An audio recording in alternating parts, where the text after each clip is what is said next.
Hey everybody, welcome back to the app show for May the 1st. I don't know what week it is. My first app today is plotterapp.com @plotterapp. A map app that does more than search and directions. Plottr lets you create, share, crowdsource and discover maps on your phone. I discovered this because they were using it in Austin at South by Southwest for saying where the taco trucks were and saying where the best barbecue was.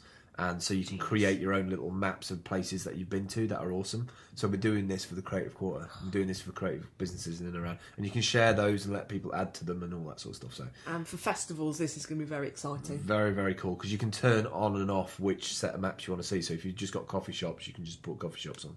So it's very nice. @plotterapp, plotterapp.com. Now we pad. Here's your app. My first app is Fleksy. Fleksy.com @Fleksy on Twitter. Fleksy allows users to type text on the familiar keyboard layout by tapping on the screen. Fleksy does not need accuracy. Just tap on the screen and Fleksy will automatically detect the text that you meant to enter, even if you have missed every single key. It's a really interesting app. It's the thing that brought it to my attention was its usefulness for partially sighted, visually impaired.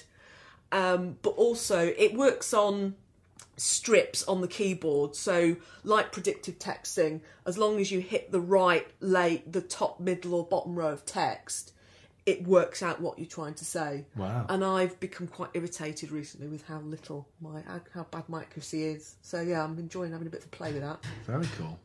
My second app this week is Repix, REPIX, repix.it @repixit. On Twitter, the most inspiring photo editor. I don't know why they put inspiring. It doesn't inspire me. I mean, it's a brilliant little app in terms of being able to colorize, add flourishes and little sparkle effects and all that sort of stuff. But you only get one thing, and then the rest of them are like $2.99 for the whole set. But it's got some really nice vignetting and photo filters and stuff in it. And yes, I've got loads of these, but I really like this one. It works really nicely on the iPhone. On the iPhone. So it's pixels in pixels rather than pics. Yeah, it's a really nice. It's really well polished as well. Whoever's put it together has really spent their time on it. Yeah. The most inspiring photo editor for your iPhone. That's all it really said, really. I don't think it's going to move on because a notification has come up on the screen. Hit the so I'm going to have to... It's going to move on now, I think. We hope, anyway. So yeah, that app was good. My second app is whois this? Whois, which is by happymagenta.com @happymagenta on Twitter. And there's a lot of services on the web where you can find out who a database for host names and domains and IP addresses and who's registered with certain networks. And I work with quite a lot of people who have no idea where they bought their URL from. Right.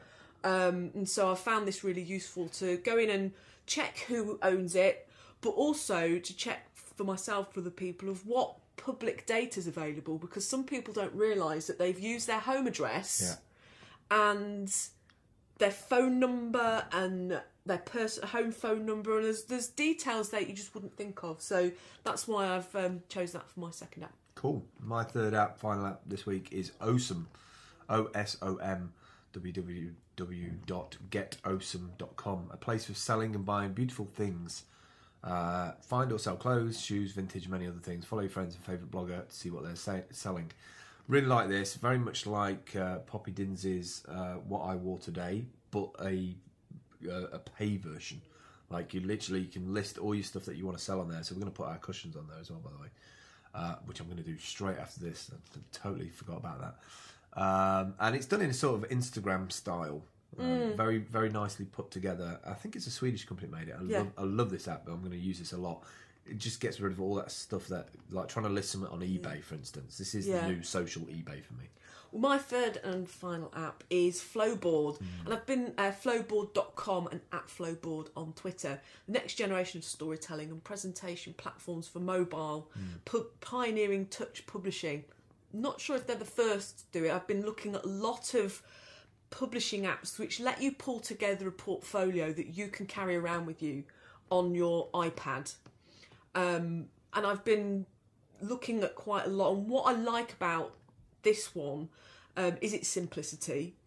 But all of these kind of apps that allow you to create these portfolios, it's not a static PDF, which you end up as an alternative. What you end up being able to do is embed videos, embed Twitter links, linking from page to page on a slide.